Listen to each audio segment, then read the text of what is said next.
Firmware Tech Classes.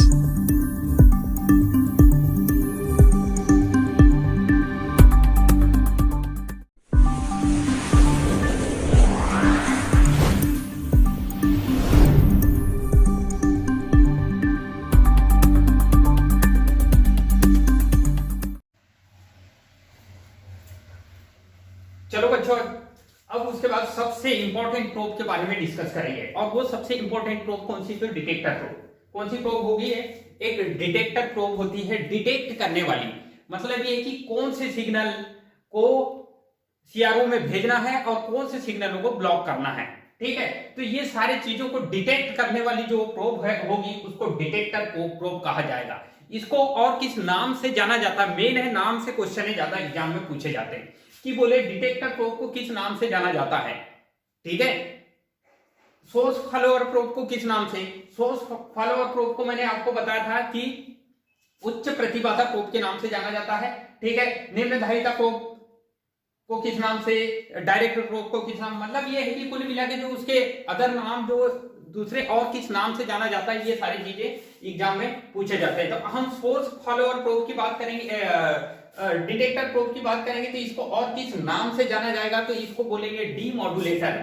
अब demodulation क्या होता है? मॉड्यूलेशन मतलब होता है कि दो या दो से अधिक फ्रीक्वेंसी को इनपुट कराना, दो या दो से अधिक फ्रीक्वेंसी को कैरियर फ्रीक्वेंसी के साथ मॉड्यूलेट कराना या मिक्स कराने की क्रिया को क्या बोलते हैं? हम मॉड्यूलेशन कहते हैं। यहां पे डीमॉड्यूलेशन एक वर्ड होता है।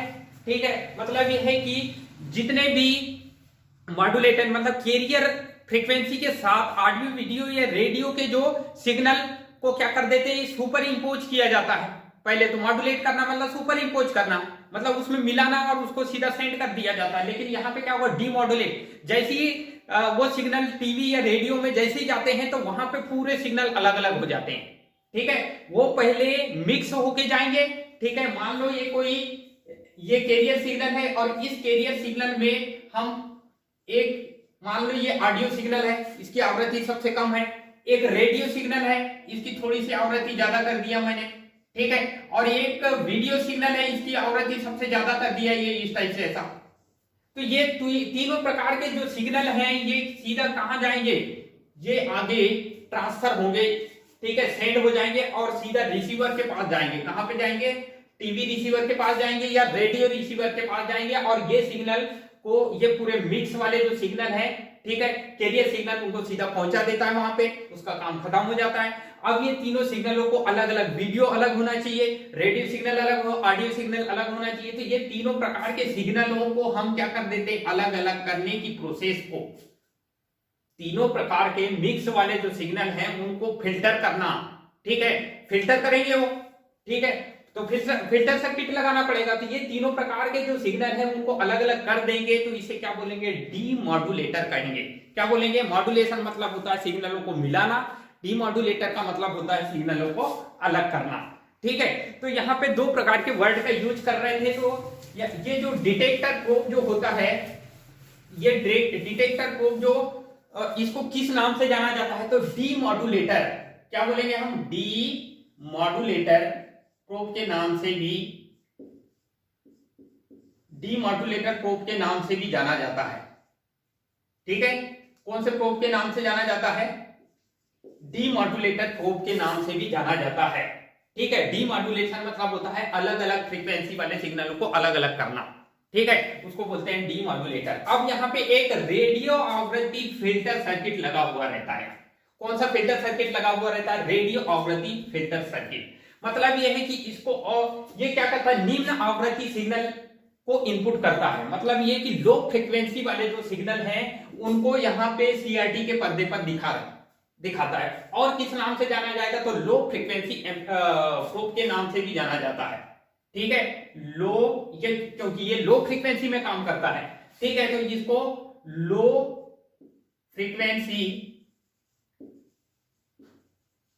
प्रोब के नाम से भी जाना जाएगा। ठीक है, किस प्रोब के नाम से जाना जाएगा? लो फ्रीक्वेंसी प्रोब के नाम से। मतलब तीन नाम से, डिटेक्टर प्रोब या डीमॉड्यूलेटर प्रोब या लो फ्रीक्वेंसी प्रोब के नाम से। मतलब ये है कि निम्न फ्रीक्वेंसी में काम करता है ये। कौन सी फ्रीक्वेंसी में काम करेगा, निम्न फ्रीक्वेंसी में काम करेगा, इसलिए लो फ्रीक्वेंसी प्रोब के नाम। ये डीमॉड्यूलेट भी करेगा, अभी वर्किंग प्रोसेस बता रहा हूं इसकी, ठीक है। ये डीमॉड्यूलेटर प्रोब के नाम से इसलिए जाना जाता है क्योंकि अलग अलग सिग्नलों को, रेडियो ऑडियो वीडियो सिग्नलों को ये क्या कर देगा, फिल्टर करने का, ठीक है। इसमें एक फिल्टर सर्किट होता है, ठीक है, एज ए डिटेक्टर की रूप में काम करता है। किसके रूप में काम कर, डिटेक्शन करना, ठीक है, डिटेक्ट करना, ठीक है। तो जो सिग्नल आते हैं, जैसे बहुत सारे सिग्नल यहाँ पे आएंगे मान लो, ठीक है, जैसे कि मान लो ये कैरियर सिग्नल भी आएगा यहाँ पे, ठीक है, यहाँ पे जैसे कि ये कैरियर सिग्नल कहलाता है, इसमें ऑडियो फ्रीक्वेंसी सिग्नल भी आएगा यहाँ पे रेडियो आवृत्ति सिग्नल भी आएगा यहाँ पे, इसकी थोड़ी सी अधिक आवृत्ति होगी, ठीक है। और इसमें और एक जो सिग्नल है वीडियो आवृत्ति सिग्नल भी आएगा। ये तीनों प्रकार के जो सिग्नल यहाँ पे आएंगे, तो ये कौन से, इनमें से कौन से सिग्नलों को डिटेक्ट करेगा, तो ये यहाँ पे जिसकी सबसे कम आवृत्ति है, आवृत्ति मतलब ये है कि प्रति सेकेंड में चक्रों की संख्या, ठीक है, एक सेकेंड में कितने चक्र लगा रही है, कोई भी राशि एक सेकेंड में कितने चक्र लगा रही है उसे कहा जाता है आवृत्ति। तो जैसे कि मान लो यहां से यहां तक के टाइम कितना है, मैंने 1 सेकेंड दे दिया मैं, और 1 सेकेंड में ये यहां से यहां तक के 1 चक्र हो गया और ये यहां से यहां तक के 2 चक्र हो गया, तो ये कुल मिला के क्या है, 1 सेकेंड में कितने चक्र कंप्लीट कर रही है, 2 चक्र कंप्लीट कर रही है, उसे क्या बोला जाता है, फ्रीक्वेंसी कहा जाता है। तो यहाँ पे देखो कि सबसे ज्यादा टाइम पीरियड किसका है, यहाँ पे जो करंट का जो टाइम पीरियड है वो सबसे ज्यादा इसका दिखाई दे रहा है मुझे, इसे, फिर बाकी ज्यादा चक्र बाकी की फ्रीक्वेंसी अधिक है, तो ये वाला जो है इसका टाइम पीरियड सबसे ज्यादा है, ठीक है। जिसका टाइम पीरियड सबसे ज्यादा होगा उसकी फ्रीक्वेंसी सबसे कम होगी, तो मतलब ये वाला जो सिग्नल है उसको डिटेक्ट करेगा ये, और ये बाकी जो सिग्नल हैं उनको क्या कर देगा, रेक्टिफाई कर देगा। क्या करेगा, ये रेक्टिफाई कर देगा, मतलब ये होगा कि उन सिग्नलों को ब्लॉक कर देगा।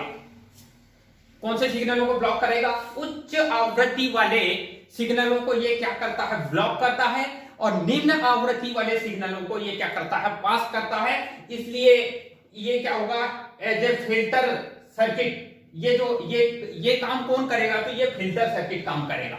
तो ये फिल्टर सर्किट बनाने के लिए एक प्रकार का रेडियो आवृत्ति फिल्टर सर्किट होता है। कौन सा आवृत्ति फिल्टर सर्किट होता है, रेडियो आवृत्ति फिल्टर सर्किट होता है। तो ये रेडियो आवृत्ति के जो मान वाले जो सिग्नल है उसको क्या कर देगा, ये वैसे सिग्नलों को क्या करेगा, ये फिल्टर करेगा। उससे कम आवृत्ति को ये क्या करेगा, जाने देगा, और उससे रेडियो आवृत्ति या रेडियो आवृत्ति से अधिक आवृत्ति के जो सिग्नल है उनको क्या करेगा, ब्लॉक कर देगा, ठीक है। तो यहाँ पे इसे बनाने के लिए क्या करते हैं हम, कि ये टिप दिखाई दे रहा है, टिप को पॉजिटिव वायर से कनेक्ट करेंगे, ये टिप दिखाई दे रहा है इसका, ये केबल का टिप और ये क्या है, क्लिप वाला वायर है, ये अर्थ से ग्राउंडेड होता है, ये दोनों सर्किट कंप्लीट करने के लिए रहते हैं। तो ये यहाँ पे 2 टर्मिनल होंगे, इनको कनेक्ट करेंगे, जो भी सोर्स से कनेक्ट करेंगे, ठीक है। ये चीज तो बता दिया कि ये कैसे फिल्टर करेगा। अब उसके बाद यहाँ पे इनपुट कैपेसिटर है, ठीक है। इनपुट कैपेसिटर का काम क्या होता है, चार्जिंग और डिस्चार्जिंग करना। तो जो भी करंट आएगी, यहाँ पे करंट आएगी, ये चार्ज होगी, और चार्ज होने के बाद ऑटोमेटिक क्या होगी, डिस्चार्ज होगी। डिस्चार्ज होगी तो ये करंट सीधा कहाँ, डायोड में जाएगी, और डायोड क्या करेगा, डायोड ब्रेकडाउन होगा, ठीक है। यहाँ पे एक साधारण पीएन डायोड होगा, डिटेक्टर डायोड भी बोलते हैं, ये पीएन डायोड होता है, ठीक है। तो ये जैसे ही इसका वोल्टेज 0.7 से अधिक हो जाता है, ये ब्रेक हो जाएगा, ब्रेक हो जाएगा तो करंट को क्या करेगा, गुजारेगा। अब यही जो करंट है वो सीधा ये रेजिस्टेंस से होके कैपेसिटर चार्ज होगा, और कैपेसिटर चार्ज होने के बाद डिस्चार्ज होगा, और यही करंट सीधा कहां जाएगी, वाई इनपुट में जाएगी और सीआरटी के पर्दे पर दिखा देगा। तो कुल मिला के ये वाला जो एक प्रकार का फिल्टर सर्किट है, ठीक है, इसको बोलते हैं आरएफ फिल्टर सर्किट के नाम से जाना जाता है। ये कौन सा सर्किट होता है इसमें, ठीक है। अब ये एक प्रकार का केबल, ये कॉक्सियल केबल होता है। ये जो केबल है, केबल के जस्ट आगे में ये डिवाइस कनेक्ट कर देते हैं। अब कौन कौन से डिवाइस कनेक्ट करेंगे इसमें, तो ये कैपेसिटर, रेजिस्टेंस, 2-3 प्रकार के रेजिस्टेंस यूज करेंगे, यहाँ पे पीएन डायोड का यूज करेंगे, एक कैपेसिटर और 2 ये पिन का यूज करेंगे। तो ये पूरा जो सर्किट है इसको बोलेंगे रेडियो आवृत्ति सर्किट बोलेंगे। कौन सी आवृत्ति सर्किट बोलेंगे, रेडियो आवृत्ति सर्किट बोलेंगे। जैसे यहाँ पे निम्न निम्न आवृत्ति के जो सिग्नल हैं इनको क्या करता है, ये पास करेगा। क्या करेगा, ये पास करेगा। और उच्च आवृत्ति जो सिग्नल हैं, ठीक है, इनको क्या कर देगा, इनपुट कराएगा।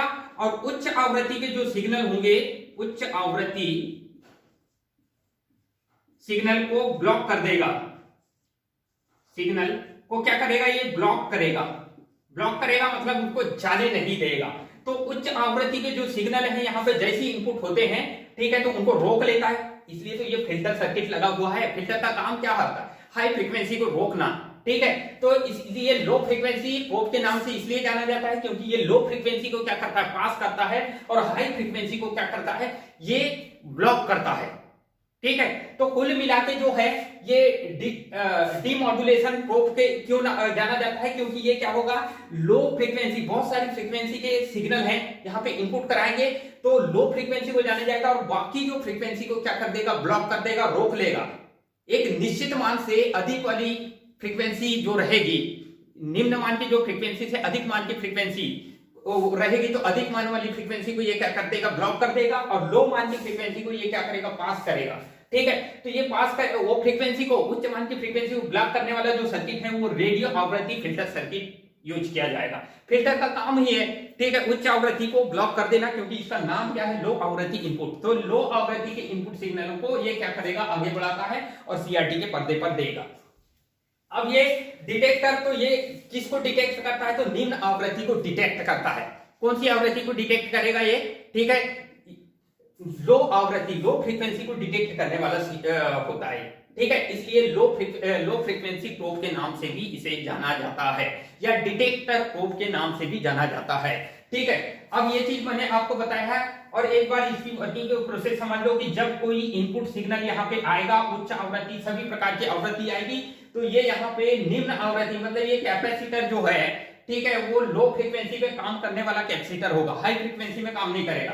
तो ये जब लो फ्रीक्वेंसी में काम करेगा, ठीक है, चार्जिंग डिस्चार्जिंग, मतलब ये है कि इसका टाइम पीरियड ज्यादा रहेगा, जिसकी वजह से ये वाली जो लो फ्रीक्वेंसी वाली करंट है वो सीधा आगे बढ़ेगी। ये रेजिस्टेंस, ये वाली करंट को क्या करेगा, कंट्रोल कर रहा है, ठीक है। यहाँ जहां जहां भी रेजिस्टेंस लगाते हैं करंट को कंट्रोल करने के लिए, ठीक है। ये डायोड होगा, डायोड क्या होगा, 0.7 से अधिक वोल्टेज मिलेगा तो ये क्या होगा, ब्रेकडाउन होगा। जैसे ही ब्रेकडाउन होगा, करंट इसकी डिप्लेशन लेयर टूट जाएगी और ये करंट को सीधा आगे बढ़ाएगा, फिर ये कंट्रोल करेगा यहाँ पे, फिर करंट यहाँ पे और कंट्रोल होगी, फिर वही करंट जो है सीधा कैपेसिटर में जाएगी। कैपेसिटर क्या होगा, डिस्चार्ज होगा, चार्ज होने के बाद ऑटोमेटिक डिस्चार्ज होता है, तो ये डिस्चार्ज होगा और ये केबल के माध्यम से सीधा वाई इनपुट में जाएगी और वाई सीआरटी के पर्दे पर हमको जो भी सिग्नल दिखाई देंगे। तो ये निम्न मान के सिग्नल सीआरटी के पर्दे पर यहाँ पे ये जो सिग्नल दिखाई देंगे वो निम्न आवृत्ति के सिग्नल को दिखाएगा। यहाँ पे निम्न आवृत्ति सिग्नल को दिखाएगा। अब ये सिग्नल दिखाएगा तो ये जो प्रोब है, ठीक है, ये ऐसी प्रोब है, ये फिल्टर की तरह काम कर रही है। किसकी तरह ये व्यवहार कर रही है, ये फिल्टर पूरा फिल्ट्रेट कर लेती है हाई फ्रीक्वेंसी, जितनी भी हाई फ्रीक्वेंसी है, ठीक है, उच्च मान की फ्रीक्वेंसी को ये क्या कर देगी, ब्लॉक कर देगी। और तो ये जो है इसका जो और मेन जो काम होता है, इसका बेसिकली जो काम होता है वो इसका यूज सबसे इंपॉर्टेंट होता है कि अगर मान लो कोई भी चीज बनाते हैं, ठीक है, तो उसका मेन जो है यूटिलाइज कहां करेंगे, तो इसका जो यूज करेंगे रेडियो फ्रीक्वेंसी और इंटरमीडिएट फ्रीक्वेंसी, ठीक है, कहां पे, रेडियो और टेलीविजन में। रेडियो रिसीवर और टेलीविजन के जो रिसीवर होते हैं, कहां पे, radio receiver and TV receiver, ठीक है। रेडियो रिसीवर और टीवी रिसीवर में आईएफ इंटरमीडिएट फ्रीक्वेंसी और रेडियो फ्रीक्वेंसी को की ट्यूनिंग कराने के लिए इसका यूज किया जाता है। मतलब ये है कि ये दोनों प्रकार के जो रिसीवर में किसकी ट्यूनिंग कराना है, तो ट्यूनिंग कराना है किसको, if intermediate frequency. If frequency मतलब होता है ये एक प्रकार की इंटरमीडिएट फ्रीक्वेंसी होती है, ठीक है। तो ये आईएफ फ्रीक्वेंसी और कौन सी फ्रीक्वेंसी को, रेडियो फ्रीक्वेंसी, इन दोनों की क्या करता है, ये ट्यूनिंग कराने का काम करता है, ट्यूनिंग, ठीक है। तो इसका यूज कहां करेंगे, तो रेडियो रिसीवर और टेलीविजन रिसीवर। रेडियो जानते होंगे आप और टेलीविजन को भी, टीवी को भी जानते होंगे, रेडियो को भी जानते हो, तो उनके जो रिसीवर होते हैं जहां पर रिसीव करते हैं, जो मतलब ये कि जहां से प्रसारित सिग्नल को प्रसारित किया जाता है, जहां से भेजा जाता है, वो सीधा क्या होगा हमारे टीवी या रेडियो के रिसीवर में पहुंचते हैं। और वो रिसीवर में ये इस प्रकार का ये फिल्टर सर्किट लगा हुआ रहता है, और ये फिल्टर सर्किट क्या करेगा, ठीक है, आईएफ फ्रीक्वेंसी और रेडियो फ्रीक्वेंसी के जो सिग्नल आ रहे हैं उनको क्या कर देगा, ट्यूनिंग कराएगा, मतलब उनको मिलाएगा और सीधा क्या होगा आपको टीवी में दिखाएगा। ठीक है, तो कुल मिला के जो है ये ट्यूनिंग की का काम करता है। ट्यूनिंग मतलब होता है दो प्रकार के सिग्नलों को मिलाने की क्रिया को बोलते हैं ट्यूनिंग कराना। अलग अलग फ्रीक्वेंसी को मिलाने की, अलग अलग फ्रीक्वेंसी के जो सिग्नल है उनको मिलाने की क्रिया को बोला जाता है ट्यूनिंग। ठीक है, तो आईएफ फ्रीक्वेंसी और रेडियो फ्रीक्वेंसी ये दोनों को मिला दिया जाएगा, और ये क्या होगा, ये मतलब ज्यादा हाई फ्रीक्वेंसी भी नहीं होती। ठीक है, इन दोनों को मिला के एक रिजल्टेंट फ्रीक्वेंसी और वो निम्न मान की फ्रीक्वेंसी बन जाएगी, और वही रिजल्टेंट फ्रीक्वेंसी जो है ये यहाँ पे इनपुट कराएगा। तो कुल मिला के जो है ये कहाँ पे यूज किया जाता है, तो इसका जो यूज होगा, ये यूज आपको बता दिया कि कहाँ पे रेडियो रिसीवर और टेलीविजन के जो रिसीवर में आईएफ फ्रीक्वेंसी और आरएफ फ्रीक्वेंसी की ट्यूनिंग कराने के लिए इसका यूज किया जाता है। तो ये बेसिक हमको ये चीज याद रखना, बस इसका यूज कहां करेंगे ये सबसे इंपॉर्टेंट हो जाता है इसमें। ठीक है, और इसको किस किस नाम से जाना है, डिटेक्टर, ठीक है, डीमॉड्यूलेटर और लो फ्रीक्वेंसी प्रोब के नाम से भी जाना जाता है। ठीक है, इसका ये टिप होता है, ये निम्न आवृत्ति के जो सिग्नल है उनको इनपुट कराएगा। ठीक है, तो ये सारा जो है प्रोसेस होती है इस प्रकार के प्रोब की। ठीक है, तो सीआरटी के पर्दे पर अगर मान लो निम्न आवृत्ति को देखना है, लो फ्रीक्वेंसी को देखना है, तो ये वाली प्रोब खरीद के लाना पड़ेगा और ये वाली प्रोब लगाना पड़ेगा। तो ये निम्न मान की आवृत्ति वाले सिग्नल को इनपुट कराएगा और हमको सीआरटी के पर्दे पर दिखा देगा। उच्च आवृत्ति वाले जो सिग्नल है आएंगे, दो प्रकार की आवृत्ति वहां से आएगी, उच्च आवृत्ति आएगी, एक निम्न। उच्च को ब्लॉक कर देगा, निम्न को जाने देगा। ठीक है, तो ये एक प्रकार का फिल्टर का काम कर रहा है कि नहीं, किसका काम कर रहा है, फिल्टर। तो ये low frequency filter circuit use किया जाता है यहाँ पे। ठीक है, और ये रेडियो आवृत्ति फिल्टर सर्किट के नाम से ये वाला ये सर्किट बनाया गया है। ठीक है, तो आई होप कि आपको ये सारा पूरा समझ आ रहा है कि केबल के कितने प्रोब होते हैं, कैसे काम कर सकते हैं, कौन सी फ्रीक्वेंसी में कौन काम करता है, हाई फ्रीक्वेंसी में निम्न आयाम के सिग्नल कौन सी प्रोब का यूज करेंगे, उच्च आयाम के सिग्नल के लिए कौन सी प्रोब का यूज करेंगे, डायरेक्ट सिग्नल को अगर अंदर भिजाना है तो कौन सी। तो ये सारा चीज जो है वो हम अलग अलग प्रोब के बारे में ये डिस्कस, तो इतनी जानकारी हमको पता होना चाहिए, कहीं से भी क्वेश्चन आ जाए तो ये सारा चीज बन जाएगा। ठीक है, क्वेश्चन कहीं से भी आ जाए। ठीक है, अगर इस प्रोब से, डिटेक्टर प्रोब से रिलेटेड जो क्वेश्चन आएंगे वो इसी के अंतर्गत आएंगे। बस दो तीन प्रकार के क्वेश्चन बनेंगे यहाँ पे। डीमॉड्यूलेटर प्रोब के नाम से जाना जाता है ये, और इसका यूटिलाइज कहाँ करेंगे, कौन से करंट को ये मतलब इनपुट का, निम्न आवृत्ति वाले जो सिग्नल को इनपुट कराने का काम करता है। ठीक है, तो आई होप कि ये पूरा फंक्शन आपको समझ आ गया हो। तो ये पूरे हमको याद रखना है। ठीक है, और जो भी क्वेश्चन आएंगे इसी से रिलेटेड, कॉम्पिटेटिव एग्जाम में जितने भी जो क्वेश्चन आएंगे वो इसी से रिलेटेड आएंगे।